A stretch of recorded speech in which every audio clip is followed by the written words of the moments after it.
ગુજરાતની શાળાઓની અંદર શિક્ષકો અવારનવાર ગેરહાજર રહેવાથી હવે તંત્ર સફાળું જાગ્યું છે અને આવા શિક્ષકો કે જેઓ 3 મહિના કરતાં વધુ સમય ગેરહાજર રહ્યા હતા તેમને બરતરફ કરવામાં આવ્યા છે। ગાંધીનગરથી આ એક મહત્વના સમાચાર આવ્યા છે કે જેમાં ગુજરાતના કુલ 134 શિક્ષકોને બરતરફ કરવામાં આવ્યા છે।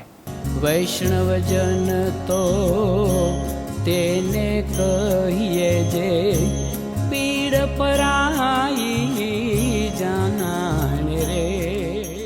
નમસ્કાર, હું છું આપની સાથે કલ્પેશ ચાવડા। નવજીવન ન્યૂઝમાં આપનું સ્વાગત છે। ઉલ્લેખનીય છે કે થોડા દિવસ અગાઉ બનાસકાંઠામાંથી એક એવો કિસ્સો સામે આવ્યો હતો કે જ્યાં બનાસકાંઠાની એક શાળામાં નોકરી કરતા શિક્ષક 8 મહિનાથી અમેરિકાની અંદર સ્થાયી થઈ ચૂક્યા હતા। આ કિસ્સાએ ગુજરાતની અંદર ભારે ચકચારી મચાવી હતી। આ ઘટના બાદ તંત્ર સફાળું જાગ્યું હતું અને 3 મહિનાથી વધુ ગેરહાજર રહેનાર શિક્ષકોની વિગતો ગાંધીનગર મોકલવામાં આવી હતી।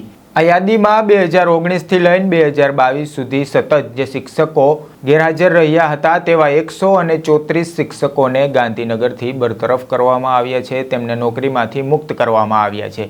ત્યારે બીજી એક એવી યાદી પણ ગાંધીનગર ખાતે મંગાવવામાં આવી હતી કે જેમાં 2023થી લઈને 2024 સુધી જે શિક્ષકો 3 માસ કરતાં વધારે ગેરહાજર રહ્યા છે તેમની યાદી પણ ત્યાં મોકલવામાં આવી હતી અને આગળના સમયે કદાચ આ શિક્ષકોને પણ બરતરફ કરવાની શક્યતાઓ છે। આ યાદીમાં જિલ્લાના તેમજ નગરના કુલ 151 શિક્ષકો 3 મહિના કરતાં વધારે ગેરહાજર છે। તેમાં વધારેમાં કહેવામાં આવ્યું છે કે જે શિક્ષકો 50 કરતાં વધારે વય ધરાવે છે તેવા શિક્ષકોની યાદીમાં 18 શિક્ષકોના નામ જોવા મળે છે। ગંભીર માંદગી અથવા અકસ્માતના કારણે પીડાતા શિક્ષકોની યાદીમાં 18 શિક્ષકો છે કે જે 3 મહિના કરતાં વધારે ગેરહાજર છે અને બિનઅધિકૃત રીતે ગેરહાજર રહેલા શિક્ષકોની યાદીમાં 70 જેટલા શિક્ષકો છે જેમાંથી 58 જેટલા શિક્ષકોને નોટિસ પણ આપેલી છે। આ ઉપરાંત વિદેશ પ્રવાસમાં હોય તેવા ટોટલ 60 શિક્ષકોમાંથી 44 શિક્ષકોને નોટિસ પાઠવવામાં આવી છે તેમજ 3 શિક્ષકોને બરતરફ કરવાની પણ કાર્યવાહી કરવામાં આવી છે। આ ઉપરાંત 3 શિક્ષકોને નોટિસ પણ આપવામાં આવી છે।